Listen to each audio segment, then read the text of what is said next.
Почитувани, вие го следите неделното интервју на Радио Слободна Европа. Гостин во емисијата е уметницата Тања Балаќ. Балаќ, во изминатиот период едно подруго ви се случија изложбата и потем промоцијата на монографијата Тања Балаќ 30 години уметничко творештво. Со оваа монографија и со изложбата подвлековте една убава линија на она што се случуваше во изминативе 3 децении. Што е она што вие лично можете да го заклучите и да го забележите за вас и вашето творештво во овој период? Живееме во едно брзо дигитално време кое што не убрзува постојано. Баш почувствував потреба дека некако треба да го затворам овој период од животот и да видам каде понатак. Многу организација, многу труд вложив во сето тоа, вложи целиот тим со кој што работев. И резултатот е оваа монографија и се разбира таа изложба во Чифтеамам. Во целиот простор на Чифтеам околу 80-90 дела беа изложени. Па сега ќе видиме како понатак.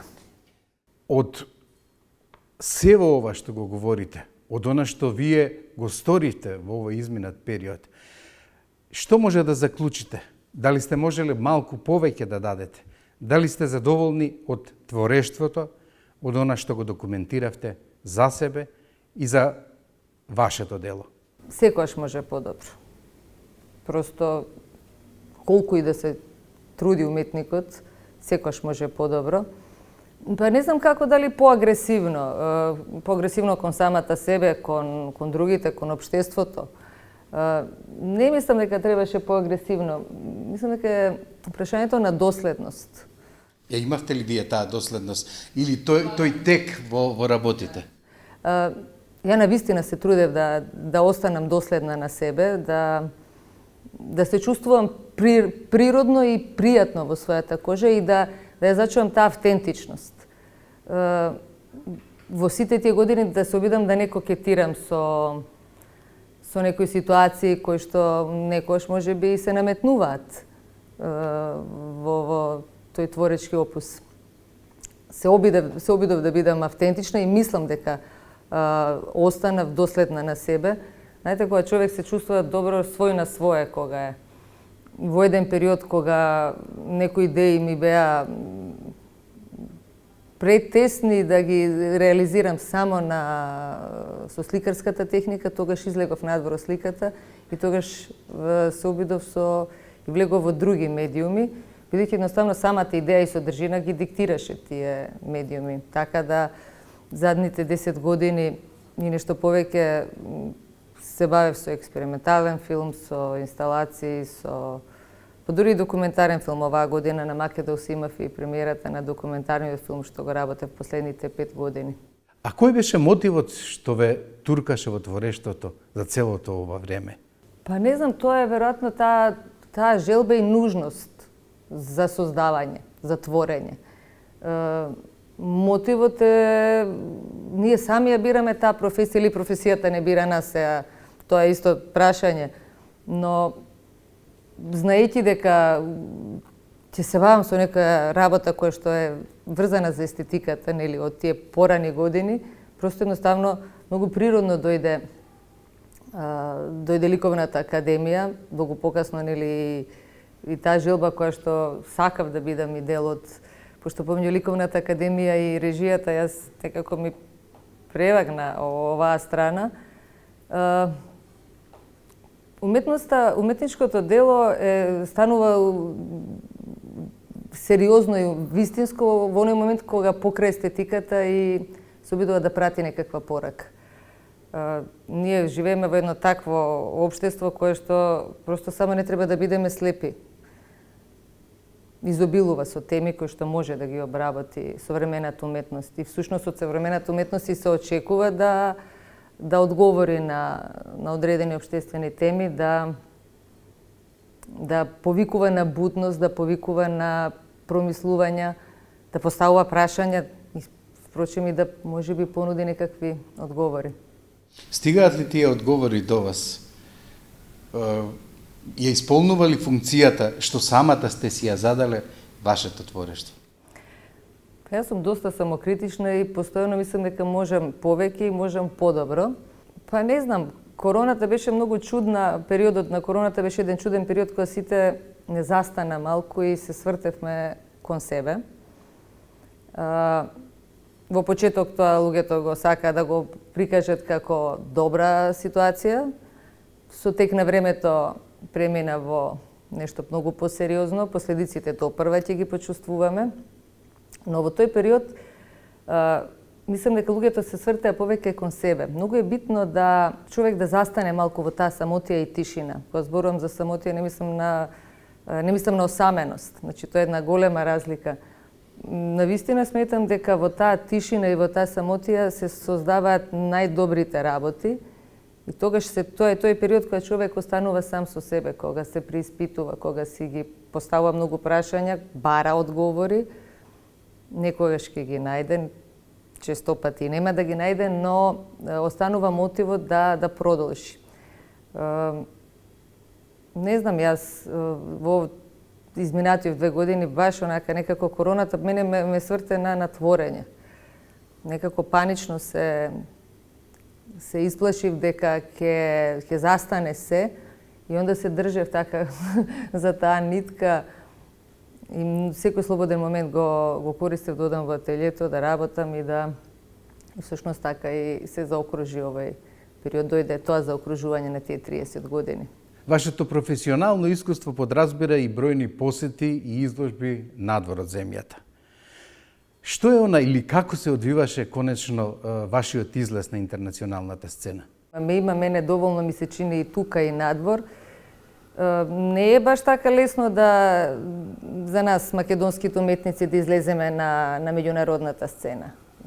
Тоа нема некоја системска поддршка или некоја културна стратегија која што се обидува да те истурка од границите, надвор од границите во позитивна смисла. Останува прашање на многу личен индивидуален напор, на комуникација, на познанства, на таа вмреженост која што сакале да признаеме или не е многу битна.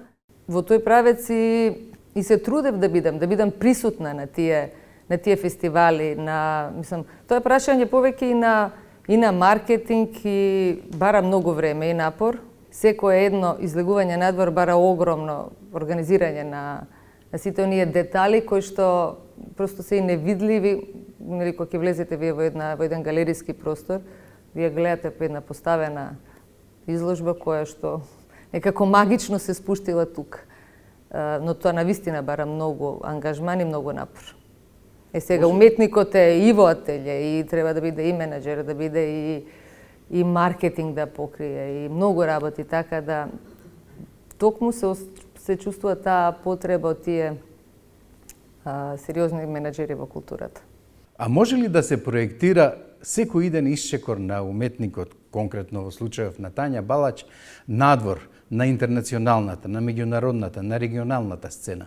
Па нема друго. Останувате тука затворени, а мене чувството на затвореност, тоа никогаш не сум го сакала. Ја многу сакам да се движам, многу сакам да патувам, да комуницирам со луѓе. Претпоставам дека од сето тоа произлегле сите тие контакти и со галеристи, и со куратори надвор од границите, кои што во одреден период се сеќаваат на некои моменти стигаат поканите. Но мора и да се аплицира. За цело време мора да се аплицира, да се следат тие конкурси, Стварно човек треба да биде буден. А најважно од се да се има дело кое тежи и дело кое провоцира конечно. Па претпоставам дека без тоа не би можело ова другото, така да тие две работи некако се совпаѓаат. Че мора да има и квалитет кој што ќе биде препознаен. Освен во сликарството, многу сте присутна и во еден друг медиум. Или како што самата рековте, дека двоите помеѓу ликовната уметност и режијата. Што е оно што ве насочи конкретно кон филмот и имајќи на ум дека за своите експериментални филмови добивте и многу награди, како натаму? Дали и натаму двете работи ќе се преклопуваат или пак нешто ќе превагне? Па мислам дека тоа е и до карактерот. И до таа желба постојано да си во движење, постојано да обмислуваш, едноставно не знам, идеите кои што доаѓаат, имам желба навистина да ги реализирам. И сега Го знаете ли однапред медиумот? можам веќе да го предпоставам, на почетокот секако дека кога почнував со сето не знаев, но знаев дека ми треба некој нов медиум за да ја реализирам таа идеја која што во моментот сакам да ја реализирам, да прозборам можеби за некоја општествена тема, нешто што ме допира, нешто што сметам дека треба на јавноста да го покажам на некој начин. И таа ангажирана уметност, всушност новите медиуми ми го дозволија тоа. И пораката која што ја праќам меѓу нив никогаш не ја сакам онаа директна, некако на прва топка порака. Сакав секојаш моите пораки во филмовите се обидував суптилно да ги провлечам и да побарам некаква интеракција со публиката. Сепак многу е битна таа интеракција со публиката, но и со стручната јавност.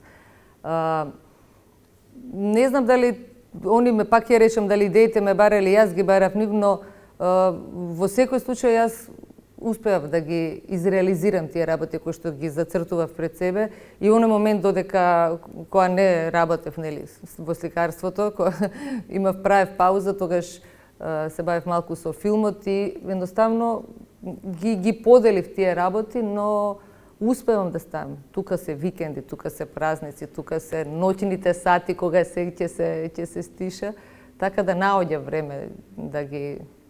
Па тоа и сепак мислам дека е до карактерот.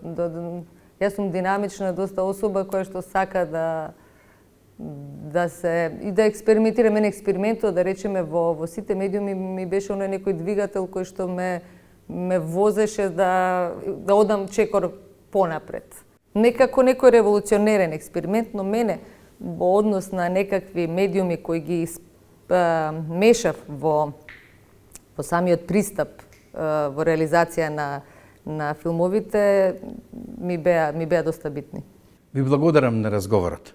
Благодарам и на вас. А вам почитувани на вниманието што ни го даривте. До гледање.